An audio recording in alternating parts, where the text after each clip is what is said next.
Los autores sagrados escribieron los 4 evangelios escogiendo algunas cosas, las muchas que ya se transmitían de palabra o por escrito. Entonces, proceso de selección de tradiciones. Sintetizando otras. Ya tomé como ejemplo el trabajo redaccional de Mateo, juntando palabra de Jesús en el sermón sobre la montaña, o juntando 10 milagros en los capítulos 8 y 9 de su Evangelio. Como dije, él nos muestra a Jesús maestro que enseña y después Jesús médico que cura, que sana. De modo general, el proceso de síntesis también aparece en otros lugares. Podemos pensar, por ejemplo, que el encuentro de Jesús con la mujer samaritana, en Juan 4, es bastante sintetizado. O sea, el encuentro duró más tiempo, la conversación entre Jesús y la mujer duró más tiempo. Y Juan nos ofrece un resumen sustancial, elaborado por él, pero fiel a la verdad. Sintetizando otras y explicándolas, atendiendo a la condición de las iglesias. Sí, los evangelistas escribieron tomando en cuenta comunidades cristianas específicas, aunque los evangelios pueden, claro, ser leídos por todos los cristianos. Pero eso pasa por una comunidad determinada. Lo que también vemos con las cartas de San Pablo. Las cartas de San Pablo valen para toda la iglesia y sin embargo fueron escritas para comunidades o personas determinadas.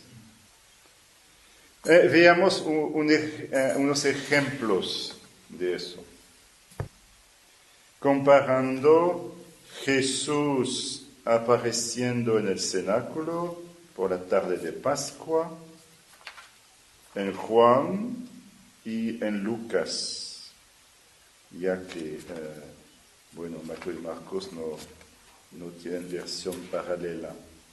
Juan 20 y Lucas 24. Juan 20, 19, al atardecer de aquel día, el primero de la semana, están cerradas por miedo a los judíos las puertas del lugar donde se encontraron los discípulos. Se presentó Jesús en medio de ellos y les dijo: la paz con vosotros. Los discípulos se alegraron de ver al Señor. Aparentemente es una gran alegría para ellos acoger a Jesús. El único problema que aparece es la ausencia de Tomás, que después rechaza creer en la resurrección. Bueno, pero si leemos Lucas 24, 36 y siguientes, él se presentó en medio de ellos y les dijo: la paz con vosotros. Sobresaltados y asustados, creían ver un espíritu. Pero él les dijo: ¿por qué os turbáis y por qué se suscitan dudas en vuestro corazón? Mirad mis manos y mis pies, soy yo mismo. Palpadme y ved que un espíritu no tiene carne y huesos, como ves que yo tengo. Como ellos no acabasen de creerlo a causa de la alegría y estuviesen asombrados, les dijo: ¿tenéis aquí algo de comer? Ellos le ofrecieron parte de un pez asado. Lo tomó y comió delante de ellos. Es bastante distinto. Lucas, que estaba escribiendo para gente de cultura griega, pensó que era importante para sus lectores subrayar la realidad del cuerpo resucitado de Jesús. Juan no tenía este problema. ¿Y por qué era importante para los lectores helenísticos? Por razón de la cultura griega. Es verdad que hay corrientes filosóficas diferentes dentro de la filosofía griega, pero una corriente muy influyente era el platonismo.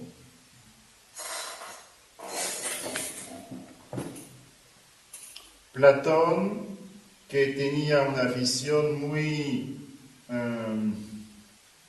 negativa del cuerpo. Incluso escribió en griego soma, sema.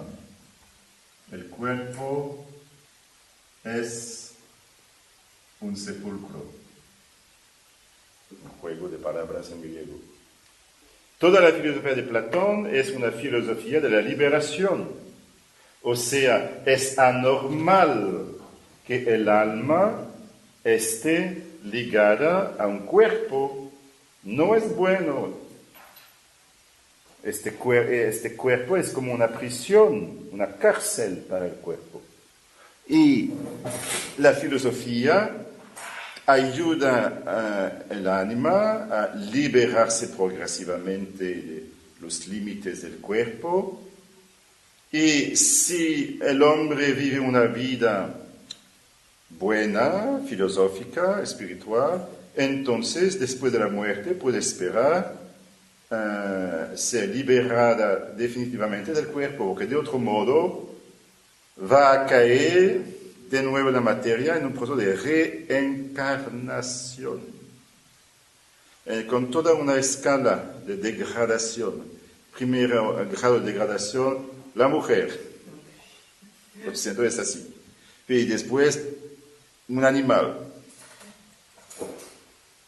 Y Platón piensa que antes de nuestro nacimiento como hombres éramos ánimas libres de la materia, viviendo una vida contemplativa con los dioses. ¿Contemplando qué? Las ideas. Y sucede una catástrofe inexplicable y resultó que el alma ahora es prisonera del cuerpo. Eso explica, por ejemplo, cuando Pablo predica en Atenas, y predica muy bien, citando autores griegos, utilizando la retórica griega, perfecto, y lo escuchan con interés, hasta el momento en que habla resurrección de los muertos. ¿Qué dijiste? Resurrección de los muertos. ellos se burlaron de él. Te escucharemos otra vez. Chao. Es que para ellos era una locura. Si el cuerpo es el sepulcro del alma, no tiene sentido decir que el alma va a regresar del cuerpo. Claro que no entendían que se trataba de un cuerpo glorificado. Pero había un obstáculo serio en la cultura griega, que no existía en la cultura judaica. Para los judíos el problema no sería antes cómo el alma puede sobrevivir sin el cuerpo. Es antes el problema opuesto. Entonces entendemos por qué Lucas quiso subrayar que Jesús tenía un verdadero cuerpo que puede ser visto, tocado. Y como no fue suficiente, Jesús comió un pedacito de pez asado. Él no lo necesitaba, pero los apóstoles sí lo necesitaban. Entonces, la presentación de Cristo resucitado por Lucas es marcada por su atención al contexto cultural de sus lectores de cultura griega. Ellos debían comprender que el Cristo resucitado tenía un verdadero cuerpo. Juan no tenía esa preocupación. Otro ejemplo, pero tengo que ver si no noté la referencia, espero que voy allá así. Sobre la indisolubilidad del matrimonio, podemos comparar Mateo y Marcos. Empecemos con Marcos 10. 10:11, Jesús les dijo: quien repudia a su mujer y se case con otra, comete adulterio contra aquella. Y si ella repudia a su marido y se casa con otro, comete adulterio. Veamos ahora Mateo 19. 19:9. Ahora bien, os digo que quien repudia a su mujer, no por fornicación, y se case con otra, comete adulterio. Hay una cosa que no encontramos en Marcos. No por fornicación, en griego es porneia, que es la raíz de pornografía. Porneia es cualquier tipo de unión sexual ilícita, típicamente la fornicación. No es el adulterio, porque el adulterio hay una expresión griega distinta. Es probable que la mención no por fornicación sea una adición de Mateo. Inspirada, claro, porque nada escapa a la inspiración, pero ¿en qué sentido? Se trata de esclarecer el pensamiento de Jesús. Jesús dijo, entonces, dice en Marcos, quien repudia a su mujer y se case con otra, comete adulterio contra aquella. Vale para todos los casos, todas las situaciones. Y Mateo, no, miren, es un caso general, pero hay excepciones. En el caso de la fornicación, por ejemplo, claro que no es un adulterio repudiar a la mujer, vaya que no están casados. ¿Se acuerdan del problema en Corintio que Pablo tuvo que afrontar? Primera carta a los Corintios. Primera Corintios 5. Solo se oye hablar de inmoralidad entre vosotros, tal que no se da ni entre los gentiles, hasta el punto de que uno de vosotros vive con la mujer de su padre. Su madrastra, sí, escribe la nota que tengo en la Biblia de Jerusalén. Imaginemos, por ejemplo, que ese hombre dijera, bueno, yo no puedo repudiar a mi mujer porque Jesús lo prohibió. ¿Quién repudia a su mujer comete adulterio? Estoy viviendo con esa mujer y no puedo repudiarla, entonces yo la conservo. No en el caso de fornicación, o sea, la prohibición de Jesús no vale para tu caso. Tienes que repudiarla. Entonces, Mateo puso una pequeña adición para esclarecer el sentido de las palabras de Jesús. Adaptación también. Pero no debemos decir, pero tal vez Jesús nunca pronunció esa expresión. Tal vez. Pero la cuestión es antes si la adición de Mateo ayuda a la comprensión, es auténtica o no. Y personalmente yo diría, si pudiéramos plantear la pregunta a Jesús, pero Señor Jesús, ¿tú realmente pronunciaste esa expresión? Siempre la obsesión por la ipsísima vox Jesu. Porque si la edición es de Mateo, a mí no me interesa. Yo quiero tus palabras.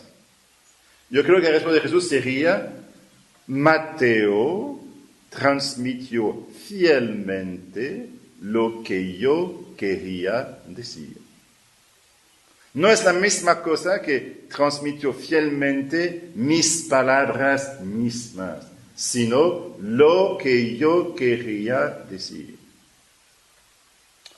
Otro ejemplo de adaptación, Marcos, que comenta algunas costumbres de los judíos, porque Marcos estaba escribiendo probablemente para gente en Roma que no conocía muy bien las costumbres de los judíos.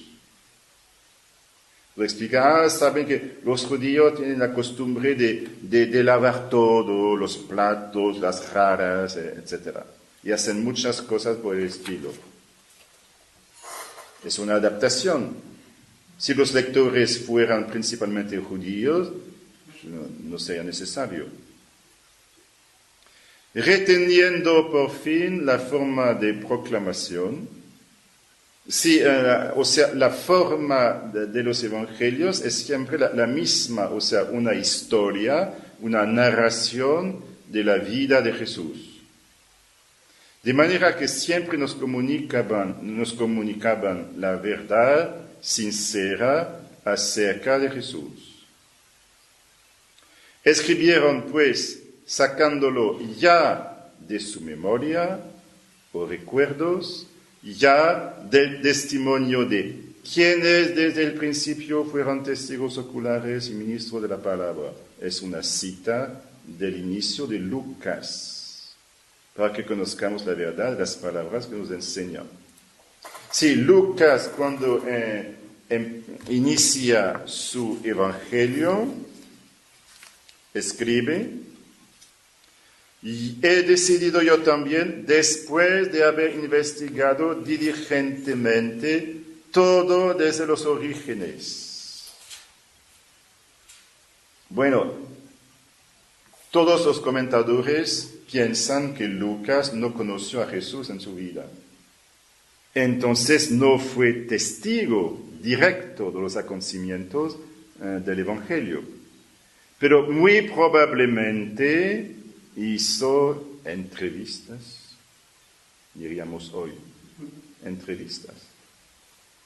Sea María, si ella todavía está en la tierra, sea Juan, supongo que sería la fuente del Evangelio de la infancia en Lucas, o sea María ella misma, sea Juan, que había acogido a María.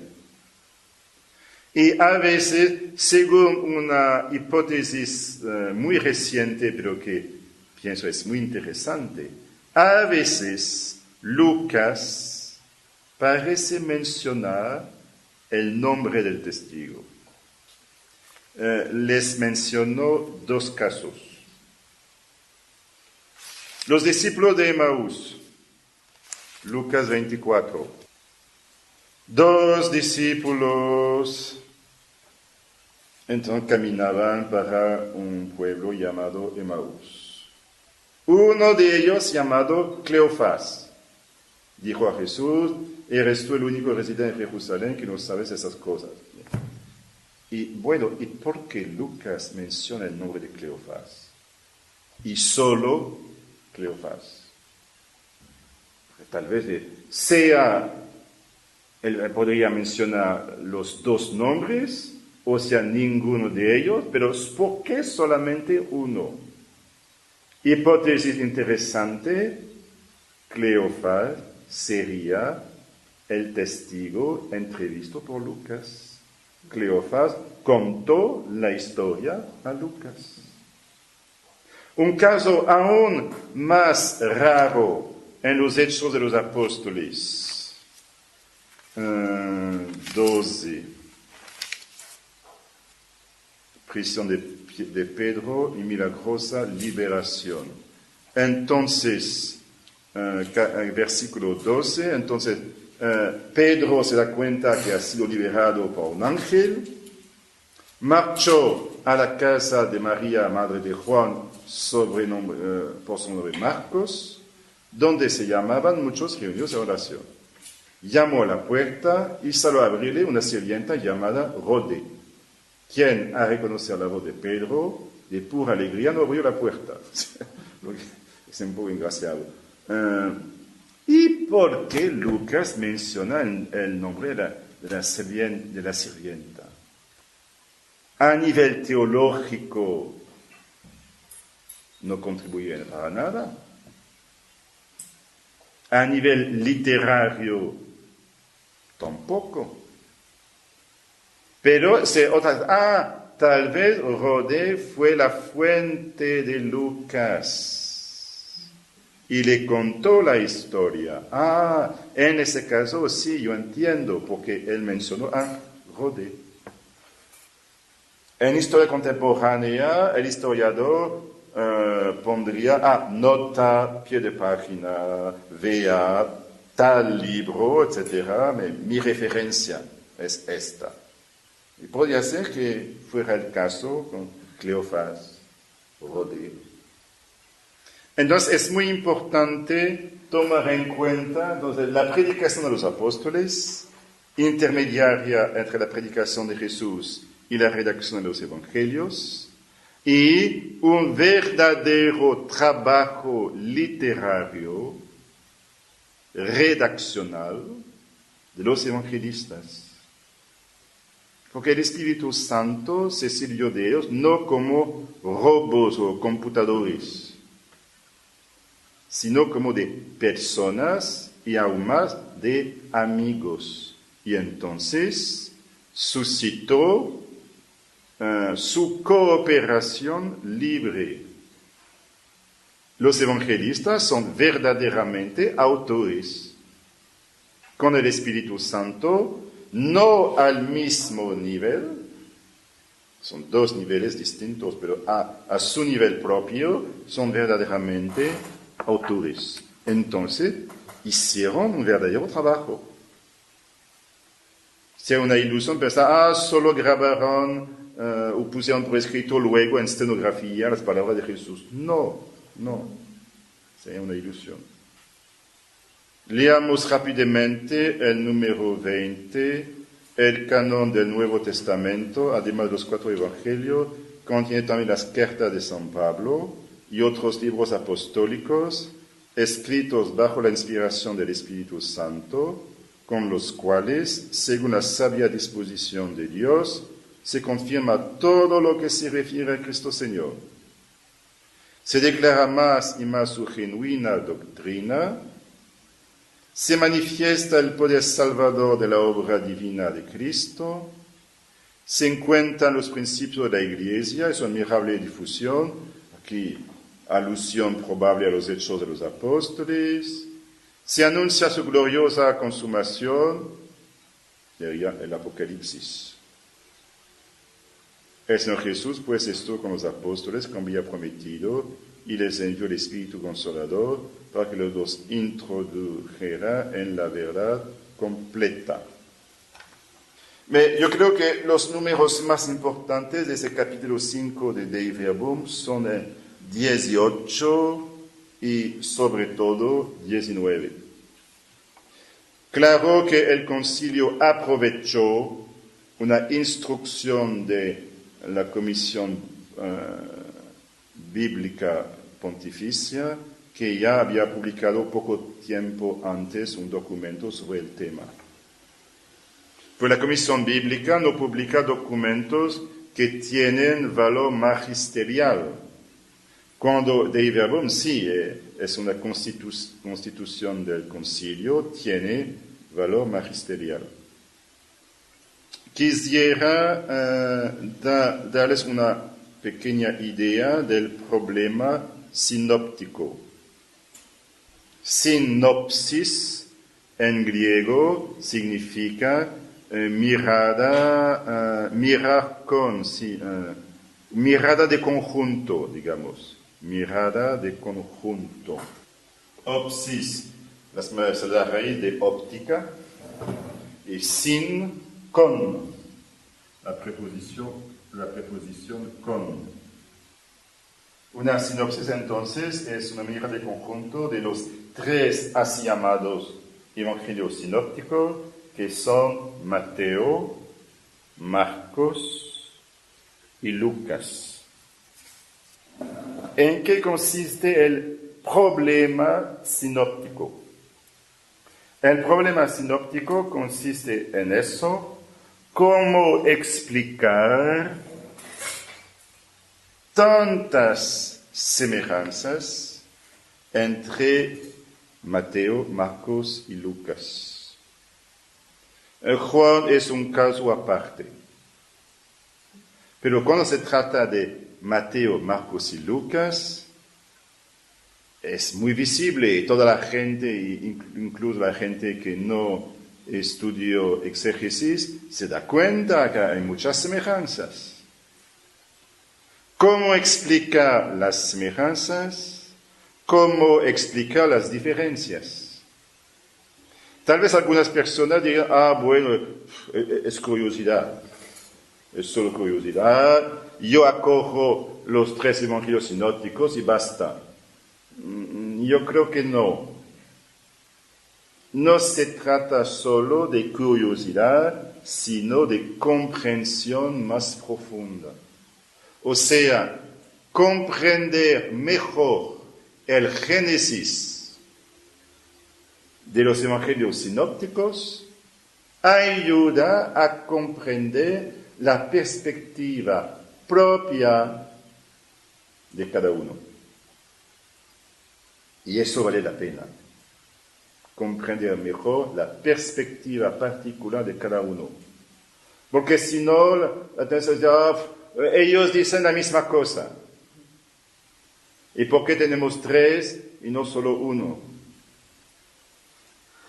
Entonces vale la pena estudiar el problema sinóptico, que es un problema difícil, todavía no resolvido, para decirle la verdad. Pero por lo menos quisiera darles algunas informaciones para que tengan una idea. Vamos a empezar con Marcos, que tiene 661 versículos. Según una numeración que, como les dije, apareció mucho más tarde, Edad Media y aún más tarde. Bueno, sobre 661 versículos, la mitad, 330, son comunes con los evangelios de Mateo y Lucas. O sea, la mitad del material de Marcos está al mismo tiempo en Mateo y Lucas, lo que se llama la triple tradición. La triple tradición es la tradición que se encuentra en los tres. Ejemplo, la transfiguración, que está en cada uno de los tres. El bautismo de Jesús en el Jordán, en cada uno de los tres. Ya la mitad de Marcos ya está en Mateo y Lucas.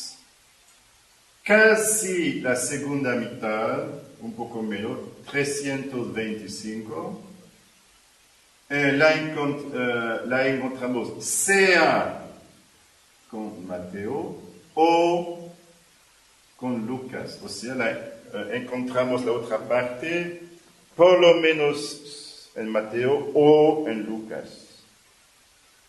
Ejemplo, la petición de Santiago y Juan, Señor, quisiéramos, te pedimos un favor, quisiéramos tener los primeros puestos en tu reino. Está en Marcos está en Mateo, pero no está en Lucas. A Lucas no le gustan las peleas en la iglesia. Es notable. No le gustan las peleas. Y material propio de Marcos, solo 26 versículos. Marcos solo. Como ejemplo, la curación del zurdo mudo. Ahora veamos la situación de los demás evangelios. Mateo, 1068 versículos. La mitad, 523, con Marcos y Lucas. 235 versículos con Lucas solo y 310 Mateo solo.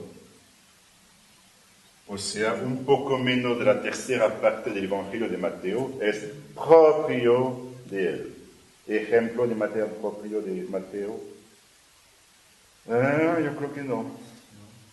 La parábola de las 10 vírgenes, Mateo 25. O el juicio final, también Mateo 25. Y los magos en la Epifanía, claro. Lucas, 1149 versículos, 364 con Mateo y Marcos, 235 con Mateo solo y 550 Lucas solo. O sea, es el evangelista que tiene más material propio entre los tres sinópticos. Por ejemplo, la parábola del hijo pródigo. Aquí,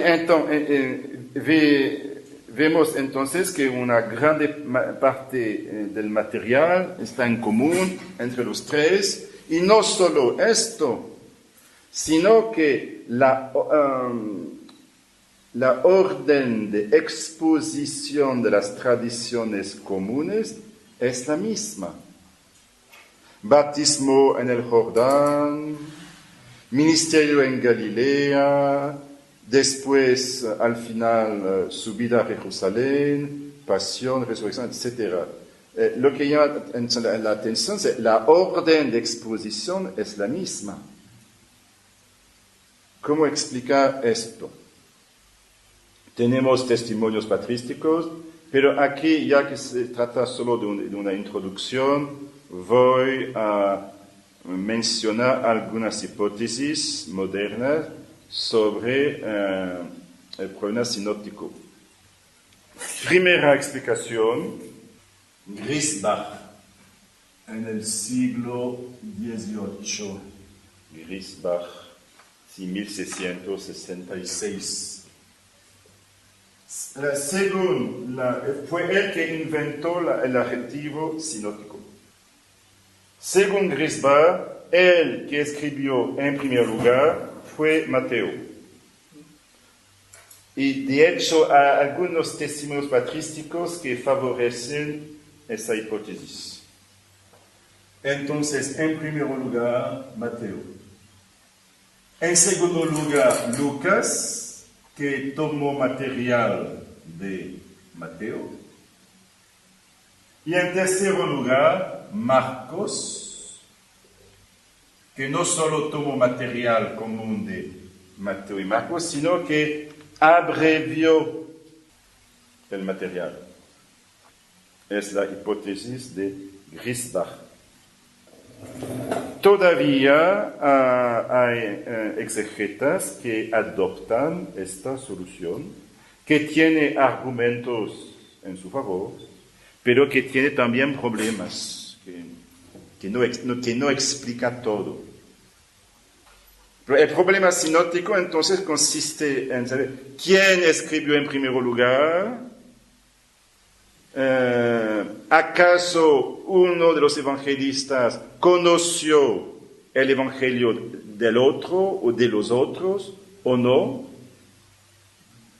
¿Qué relación literaria entre los tres? Entonces, primera solución, la de Grisbach. Mateo escribe en primer lugar, Lucas en segundo lugar, conociendo el evangelio de Mateo y utilizándolo, y en tercer lugar Marcos, utilizando los dos, pero haciendo una abreviación del material. Es el más corto de los tres. Después de la interrupción, mencionaré otras hipótesis.